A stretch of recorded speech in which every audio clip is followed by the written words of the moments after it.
खास करके first sitting का जो क्लास 1 to 5 का जो एग्ज़ाम्स हुआ था, वो सारा जो मैक्सिमम क्वेश्चन पूछा गया था वो क्लास 8 एनसीईआरटी तक था।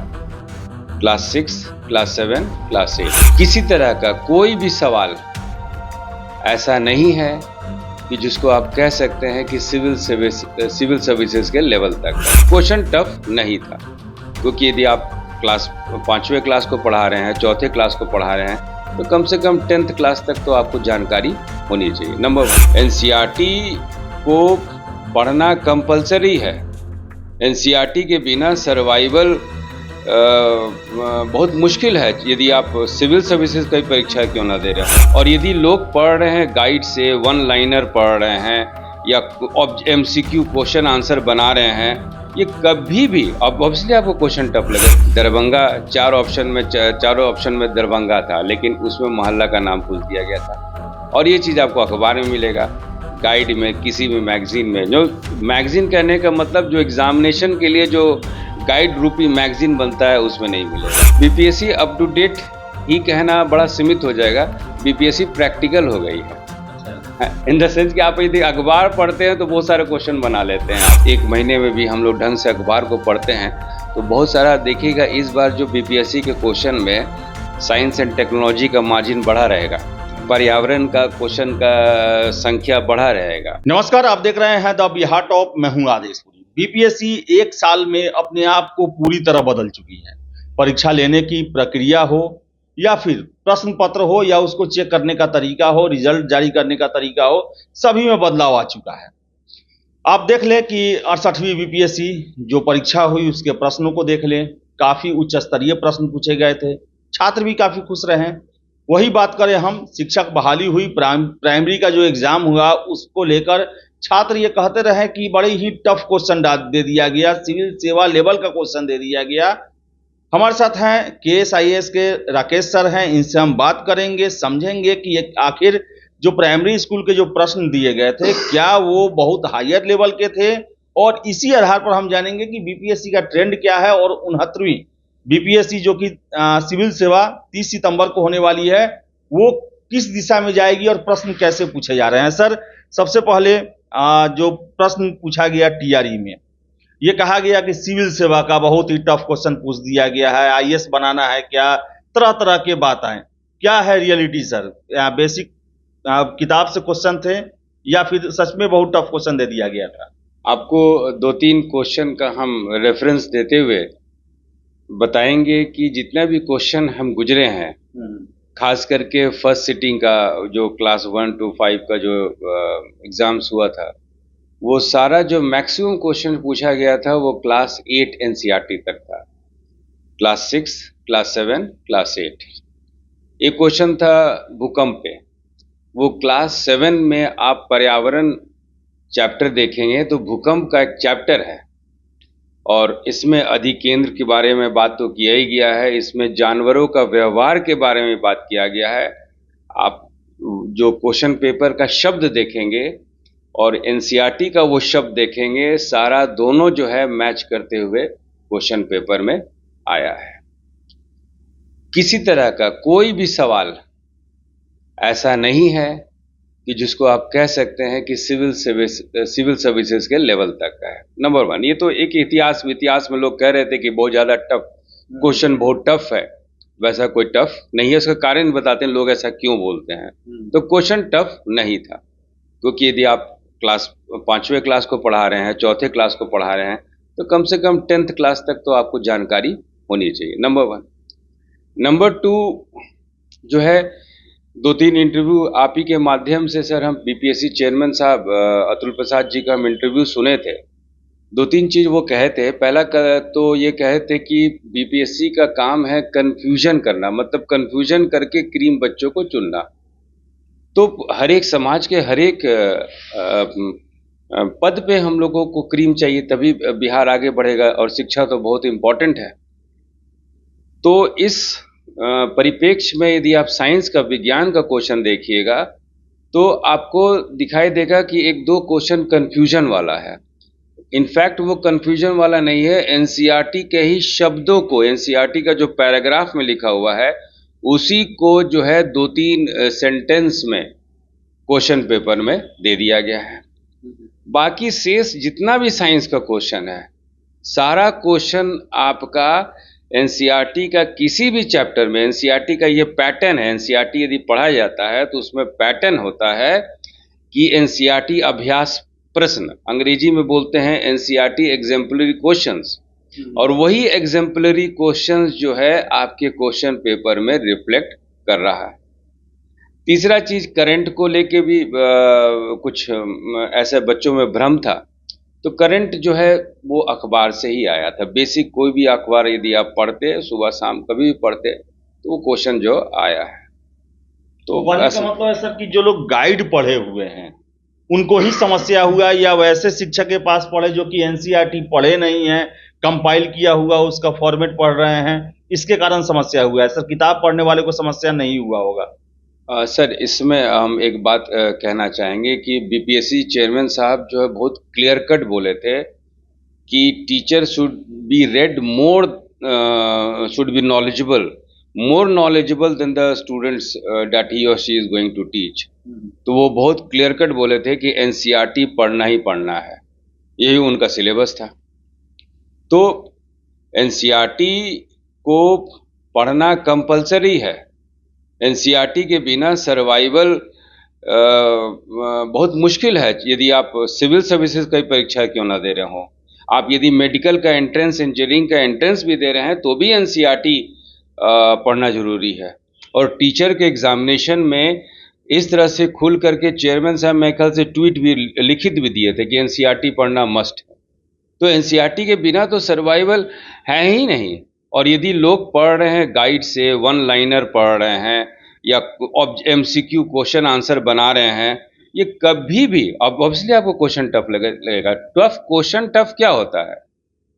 क्वेश्चन टफ वो होता है जो हम नहीं पढ़े हैं, पढ़े नहीं है वो क्वेश्चन आ गया, क्वेश्चन टफ है। वन लाइनर पढ़े हैं वो आ जाता तो क्वेश्चन इजी था। तो ये है, पर्सपेक्टिव का बात है। बिना पढ़ाई किए एनसीईआरटी तो कम से कम जो है, यदि आप सिविल सर्विसेज के लिए पढ़ रहे हैं तो एनसीईआरटी मस्ट है, यूपीएससी के लिए पढ़ रहे हैं तो भी एनसीईआरटी मस्ट है। सर 68वीं का सर आपने क्वेश्चन देखा था सर, फिर से ये टीआरई हुआ। 69वीं को लेकर सर आप क्या गेस कर रहे हैं? 69वीं में कैसा क्वेश्चन रहेगा और किस तरह एनसीईआरटी को पढ़ना पड़ेगा, कौन कौन से क्लास तक पढ़ना पड़ेगा सर?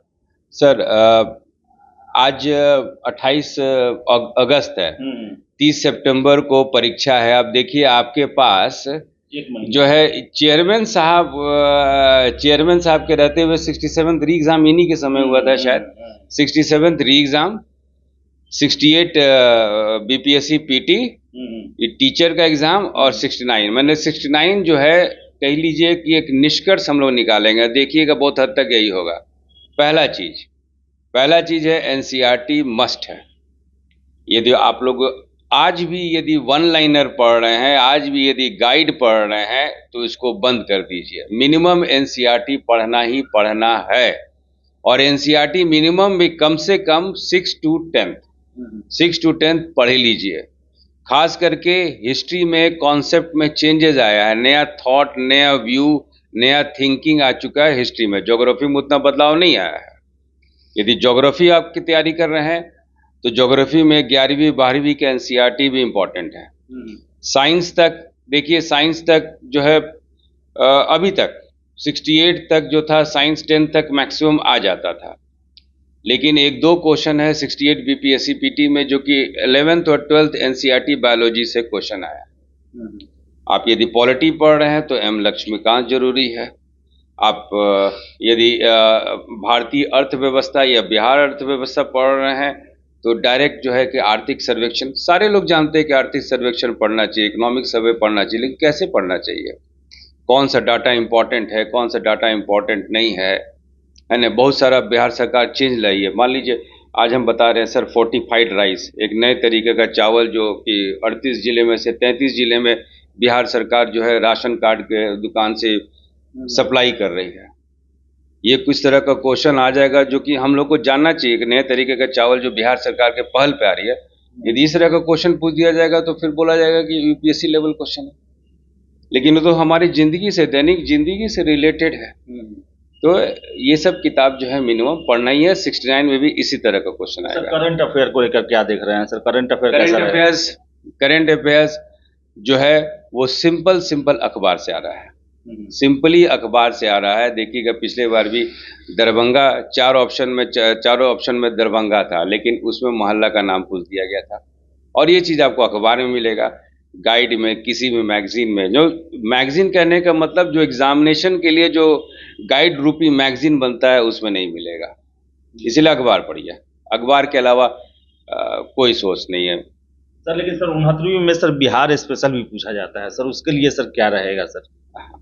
बिहार स्पेशल को हम लोग जो है, जैसे बिहार अर्थव्यवस्था, तो बिहार अर्थव्यवस्था है जो आर्थिक सर्वेक्षण के इन अराउंड ही घूमता है। कहने का मतलब यहाँ कौन कौन से सरकारी परियोजना है, बिहार सरकार कौन कौन सा पहल कर रही है, बिहार सरकार का जो आर्थिक जो प्रोफाइल है, मैंने कि रोड कैसा है, सड़क कैसा है, संरचना कैसा है, आपका जो है मनरेगा में कितना काम मिला, पंचायती राज में क्या क्या काम हुआ, कौन कौन सा आपके ऊर्जा में क्या क्या काम हुआ। तो ये सब जो है ये बिहार अर्थव्यवस्था में इस तरह का चीज़ पढ़ना चाहिए। रहा दूसरा है बिहार का इतिहास, तो बिहार के इतिहास में जो है खास करके जहाँ पे बच्चे जहाँ पे आप एज ला सकते हैं वो है कि स्वतंत्र संग्राम में बिहार की भूमिका। तो जैसे चंपारण सत्याग्रह को यदि पढ़ना है तो हम लोग को ऑल इंडिया लेवल पे पढ़ना पड़ता है, लेकिन उसको बिहार के लेवल पे पढ़िए कि चंपारण में एक्चुअली कैसे कैसे घटना हुई, कैसे कैसे गांधी जी के साथ कौन थे, गांधी जी को कौन नहीं देखना चाहता थे, गांधी जी के साथ में कौन था। और देखिए वो क्वेश्चन भी आ गया उसी तरह का, पिछले 4 महीना का भी चर्चा किया गया था। तो बहुत स्पेसिफिक डिटेल में जाना पड़ता है। कोई ऐसा जो है आप बहुत हम 1-2 किताब सुनते हैं नाम मार्केट में, वो प्रिवेलेंट नहीं है। वो प्रासंगिक होगा 66 बीपीएससी में, 64वें में, 63वें में, 68 69 में वो रेलिवेंट वो सब किताब अब नहीं रह गया। बीपीएससी को सर अब मान के चलना, पहले वाला बीपीएससी वो अब भूल होगी। बीपीएससी काफी अप टू डेट हो चुकी है sir. BPSC up to date ही कहना बड़ा सीमित हो जाएगा, बीपीएससी प्रैक्टिकल हो गई है। अच्छा, इन द सेंस कि आप यदि अखबार पढ़ते हैं तो बहुत सारे क्वेश्चन बना लेते हैं आप। इनफैक्ट यदि सही से अखबार देखा जाए और सही से हम लोग एनालाइज करेंगे क्वेश्चन, तो कुछ हिस्ट्री का भी क्वेश्चन वैसा आ जाता है जो कि अखबार का न्यूज़ बना रहता है। ये भी है, तो प्रैक्टिकल भी है बीपीएससी, अपडेट तो है ही। तो सर छात्रों को क्या कहेंगे, 1 महीना में किस तरह ध्यान दे, क्या करें फिलहाल? पहली बात तो एनसीईआरटी पढ़े, है ना। फिलहाल तो एनसीईआरटी पढ़े, एनसीईआरटी पढ़ेंगे तो जो पारंपरिक जो आपका सब्जेक्ट है वो कम से कम आपको बहुत ज़्यादा मदद मिल जाएगा। दूसरा है कि अखबार पे भी थोड़ा सा ध्यान दे दे, टाइम कम है लेकिन तो भी ठीक है। यदि एक महीने में भी हम लोग ढंग से अखबार को पढ़ते हैं तो बहुत सारा देखिएगा। इस बार जो बीपीएससी के क्वेश्चन में साइंस एंड टेक्नोलॉजी का मार्जिन बढ़ा रहेगा, पर्यावरण का क्वेश्चन का संख्या बढ़ा रहेगा, है ना। आपका जैव विविधता पे क्वेश्चन बढ़ा रहेगा, पारंपरिक इतिहास का क्वेश्चन रहेगा, लेकिन पर्यावरण से भी क्वेश्चन रहेगा, क्योंकि बीपीएससी अपडेट, आप ही सर बोल रहे हैं बीपीएससी अपडेट भी हो गई है, प्रैक्टिकल भी हो गई है। तो इस तरह का कुछ क्वेश्चन है। तो राकेश सर थे और इन्होंने बताया साफ साफ। आपको बता दें कि पिछले साल भी जब हम सर से इंटरव्यू किए थे, उन्होंने उस समय एक शब्द बोला था कि guide is injurious to health. Means guide पढ़ना जो है अब बीपीएससी के लिए बड़ा खतरनाक है। आपको रेफरेंस बुक पढ़ना पड़ेगा जो एनसीईआरटी है, या फिर जो मान्य किताब है जिसको पढ़ा जाता है, रेफरेंस बुक है उसको पढ़ना पड़ेगा। समाचार पत्रों का डेली अध्ययन करना पड़ेगा। जो सरकारी रिपोर्ट आता है, सर्वे आता है, उसको पढ़ना पड़ेगा, क्योंकि आपको अधिकारी बनना है। तो बीपीएससी भी चाहती है कि आप उन सारे फॉर्मेट को तैयार रखें, उन सारे चीज़ों को जानें जो कि एक सिविल सेवक के लिए आवश्यक होता है। तो अपने आप को उसमें ढालें। अब बीपीएससी पुरानी बात रही कि आप गाइड पढ़ के और नोट्स रट के पास कर जाते थे। काफ़ी प्रैक्टिकल हो चुकी है बीपीएससी और अप टू डेट हो चुकी है, और विजन भी इनका साफ है कि हमें किसका चुनाव करना है। तो आपको खुद वैसे बनना पड़ेगा, वैसी तैयारी करनी पड़ेगी। और आप संपर्क कर सकते हैं राकेश सर से आगे की जानकारी के लिए। हम डिस्क्रिप्शन बॉक्स में सर का नंबर आपको दे देंगे। आप यहाँ पर संपर्क कर सकते हैं और जान सकते हैं कि पैटर्न क्या है। काफ़ी इनका एनालिसिस है, हर एक प्रश्नों को लेकर ये पूरा एनालिसिस करते हैं कि कहाँ से पूछा गया, कैसा पैटर्न है, ये सारा कुछ सर के पास अवेलेबल है। तो फिलहाल इस वीडियो में इतना ही। वीडियो पसंद आया लाइक शेयर करें, हमारे चैनल द बिहार टॉप को सब्सक्राइब जरूर कर लें। धन्यवाद।